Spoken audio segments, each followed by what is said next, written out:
Todos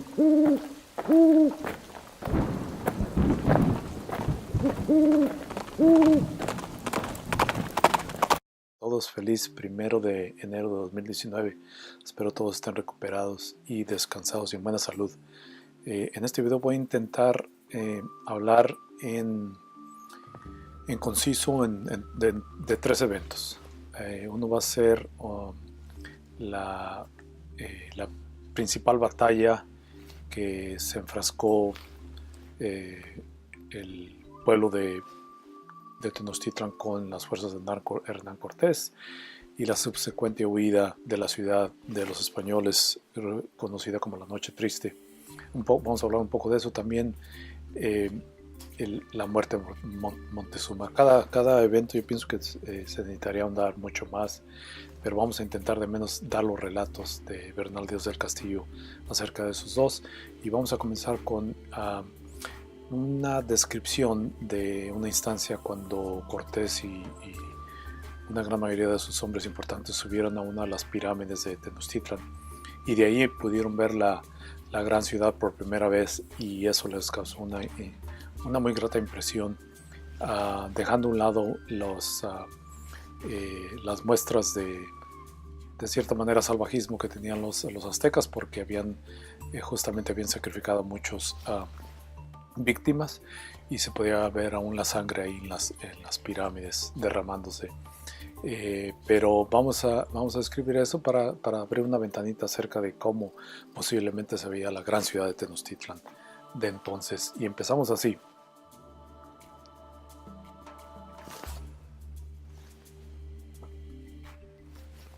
Cuando llegamos cerca del Gran Q, Bernal del Castillo lo llama como Q, que era una de las pirámides. Antes que subiésemos ninguna grada de él, envió al gran Montezuma desde arriba, donde estaban haciendo sacrificios 6 papas y 2 principales para que acompañasen a nuestro capitán general. Como subimos a lo alto del Gran Q, en una placeta que arriba se hacía, a donde tenían un espacio como andamios, y en ellos puestos unas grandes piedras a donde ponían los tristes indios para sacrificar. Allí había un gran bulto de como dragón y otras malas figuras, y mucha sangre derramada de aquel día. Así como llegamos, salió Montezuma de un adoratorio a donde estaban sus malditos ídolos, que era en lo alto del Gran Q, y vinieron con él 2 papas, y con mucho acato que hicieron a Cortés y a todos nosotros, le dijo: «Cansado estaréis, señor Malinche, de subir a nuestro gran templo». Cortés le dijo con nuestras lenguas que iban con nosotros, que él ni nosotros no nos cansábamos en cosa ninguna. Luego Montezuma le tomó por la mano y le dijo que mirase su gran ciudad y todas las demás ciudades que había dentro en el agua, y otros muchos pueblos alrededor de la misma laguna en tierra, y que si no había visto muy bien su gran plaza, que desde allí la podría ver mucho mejor. Así lo estuvimos mirando, porque desde aquel grande y maldito templo estaba tan alto que todo lo señoreaba muy bien, y allí vimos las 3 calzadas que entran en México, que es la de Iztapalapa, que fue por la que entramos 4 días hacía, y la de Tacuba, que fue por donde después salimos huyendo la noche de nuestro gran desbarate.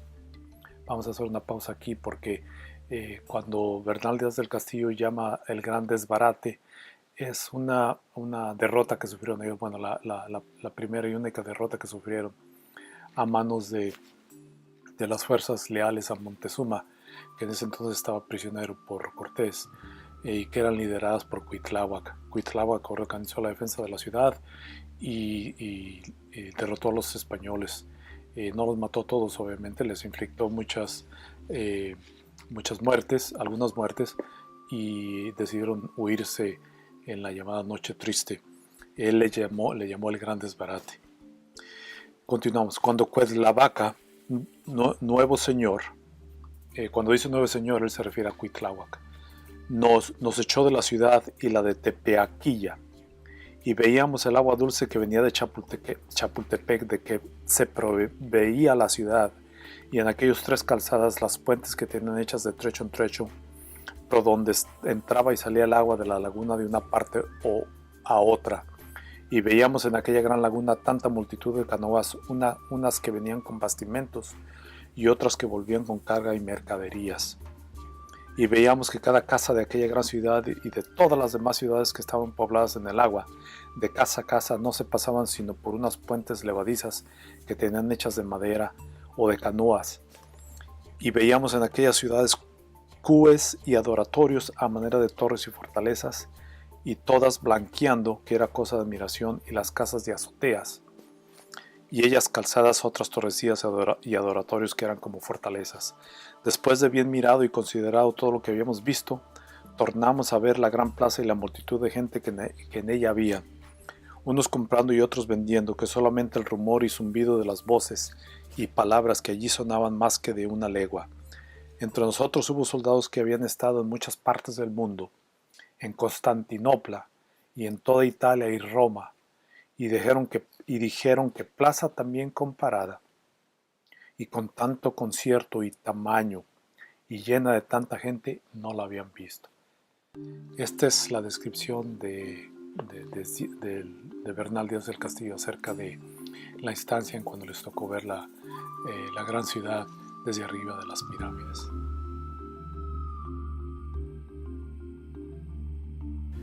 En el video anterior habíamos relatado cómo casi de suerte los españoles habían ya instalados ahí en el Palacio de Moctezuma, habían descubierto un fabuloso tesoro que lo vieron brevemente, pero les causó gran impacto, obviamente, la enorme riqueza de esas joyas, y les despertó su gran ambición que tenían.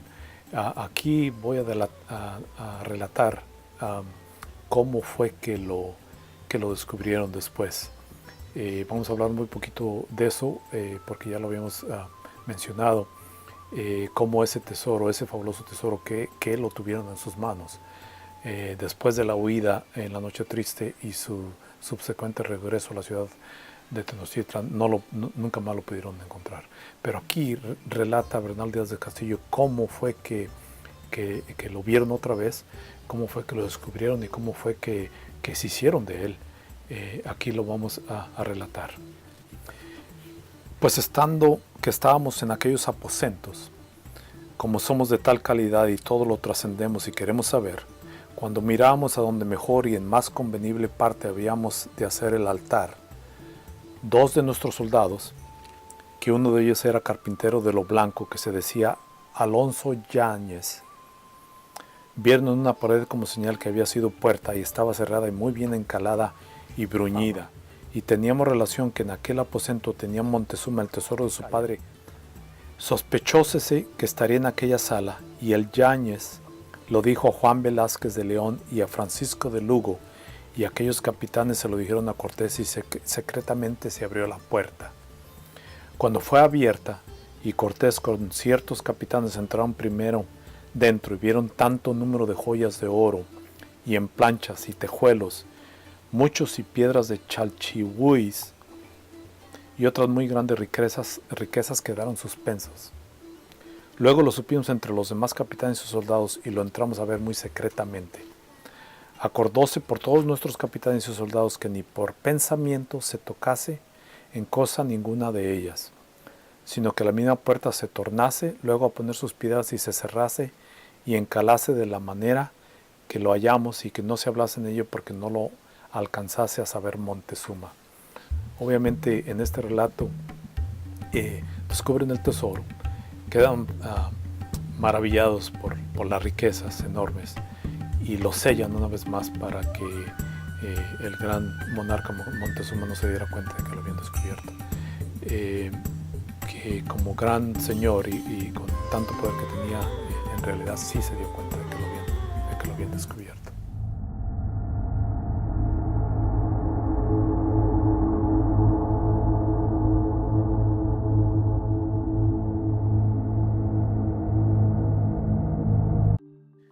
El más principal evento que procedió a influir a Cortés para mandar a ser prisionero a Montezuma fue la muerte del capitán Juan de Escalante. Este capitán había sido encomendado por Cortés de permanecer en la Villa Rica de la Veracruz. Y basado en el relato de Bernal Díaz del Castillo, aparentemente el monarca azteca Montezuma mandó atacarlo y murió el capitán Juan de Escalante en ese ataque. Cortés mandó a algunos de sus capitanes a cerciorarse, se llevaron algunos soldados, se fueron al puerto, bueno, a la región de lo que ahora se conoce como el puerto de Veracruz, y confirmaron que sí, en realidad habían sido atacados por unos mexicanos. Era lo que los indios aliados a Cortés le habían informado. Llegaron con la noticia de regreso a Cortés en Tenochtitlan. Cortés se enfureció y mandó a hacer prisionero a Montezuma. Muchos de sus soldados estaban un poco temerosos al saber que Cortés había hecho eso, y le hacían ver que Montezuma los había tratado muy bien, que realmente había demostrado que los quería y que sería muy riesgoso el hacerlo en realidad prisionero.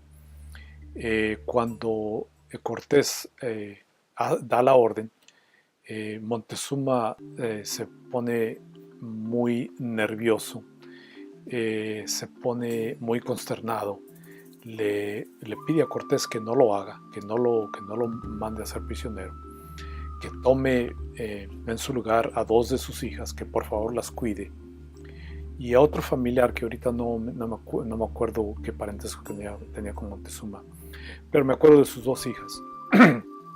Esta súplica de Montezuma era para hacerle ver a Cortés que si decidía hacerlo a él prisionero, al monarca azteca, que sus fuerzas, sus guerreros, su ejército, sus mexicanos se iban a levantar en armas y que los iban a destrozar. Cortés estaba muy indignado porque los reportes que le habían llegado era de que por órdenes de Montezuma esa guarnición en Veracruz había sido ordenada ser atacada por el mismo Montezuma. Cortés decidió una vez más hacerlo prisionero.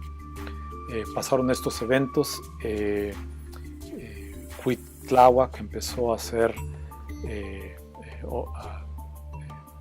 organizar la rebelión en contra de los españoles, que él era uno de los que nunca había confiado en ellos y que en cierta manera instigaba a Montezuma que lo rechazara. Montezuma nunca lo hizo así, lo recibió por la famosa creencia de que Cortés y sus hombres blancos a su llegada eran simplemente los emisarios de Quetzalcóatl, el gran dios de los aztecas que había partido, que había jurado el regresar y conquistar una vez más a los aztecas. Montezuma pensaba que los españoles y Cortés era una reencarnación de Montezuma. Cuitláhuac que organiza la resistencia y a retomar la ciudad, se enfrascan en unas batallas muy crueles, muy violentas. Mueren muchos indios, algunos españoles. Después de algunos días y semanas de batallas, Cortés y sus hombres deciden irse de la ciudad. Es tanto el empuje de los aztecas que los hace considerar no el rendirse, pero el huir de la ciudad para mantener sus vidas.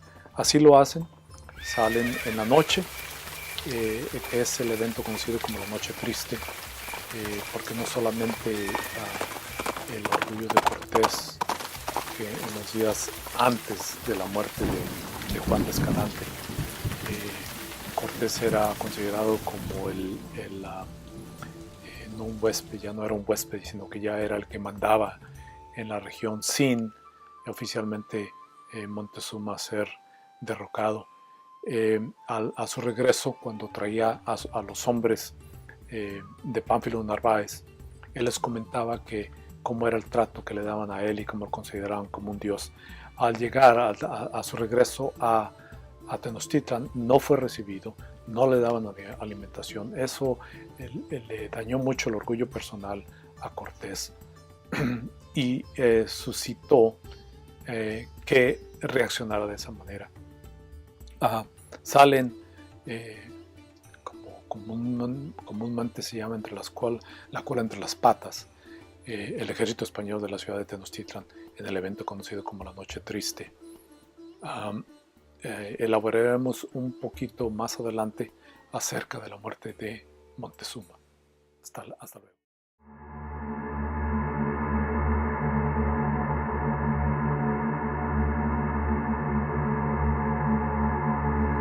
La muerte de Montezuma. Existe versiones no confirmadas que relatan de diferente manera la posible muerte de Montezuma. No quisiera enumerar todas, pero obviamente la que yo voy a dar lectura es la versión de Bernal Díaz del Castillo, y lo describe de esta manera. Esto es ya después de la rebeldía de Cuitláhuac contra los españoles y el número de batallas que tuvieron contra los españoles y cómo los forzaron a huir de la ciudad en el evento llamado como la Noche Triste. Así describe la muerte del monarca azteca, Montezuma.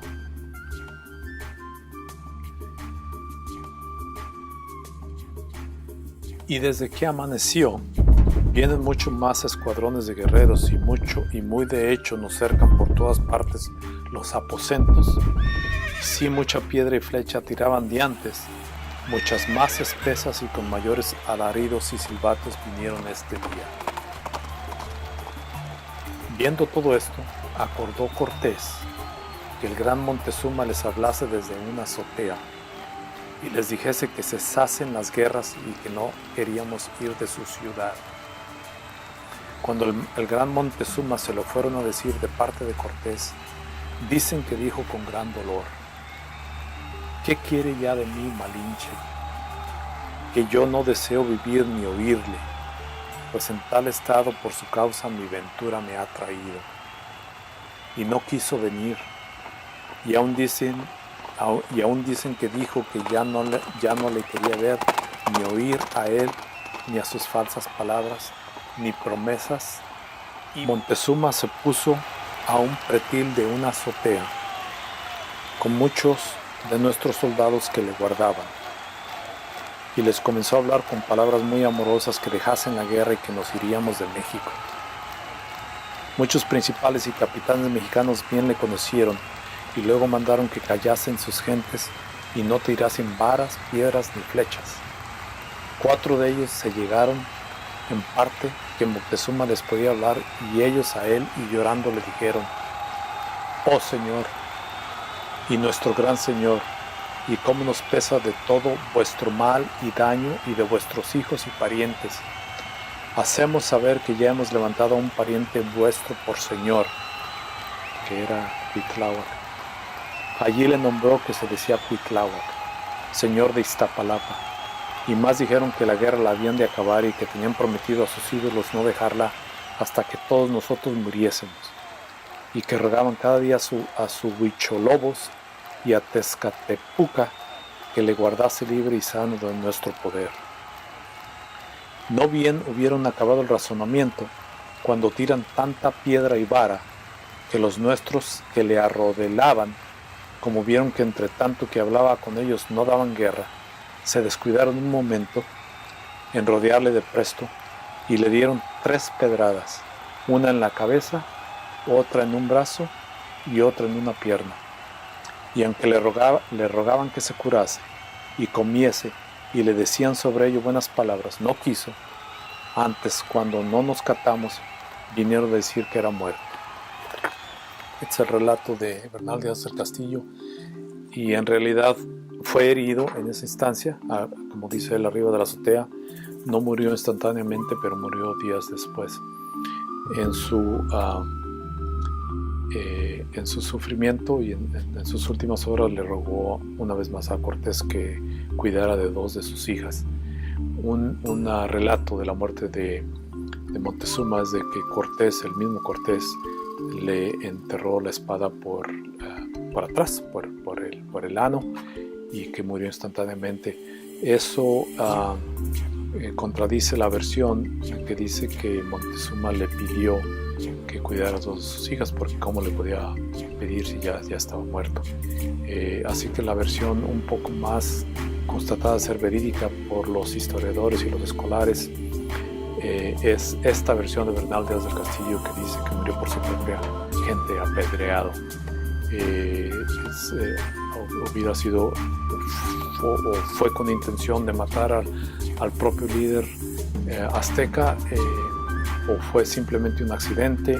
Eso también no se puede verificar, pero esa fue probablemente, o es probablemente, la versión más verídica, más confiable acerca de la muerte de Montezuma. Seguiremos con el relato. Hablaremos un poquito de los sucesos que pasaron después de la conquista de Tenochtitlan, un poco en manera general, pero hablaremos en cómo esos sucesos iniciaron la construcción, la destrucción y la construcción. La destrucción de los templos aztecas y de la ciudad de Tenochtitlan, y la construcción de las catedrales, templos de los aztecas y edificios, incluyendo el Palacio Nacional, etcétera, etcétera, que pusieron fin a la vasta cultura azteca y dio nación a la gran nación mestiza que es México. Saludos, nos vemos pronto.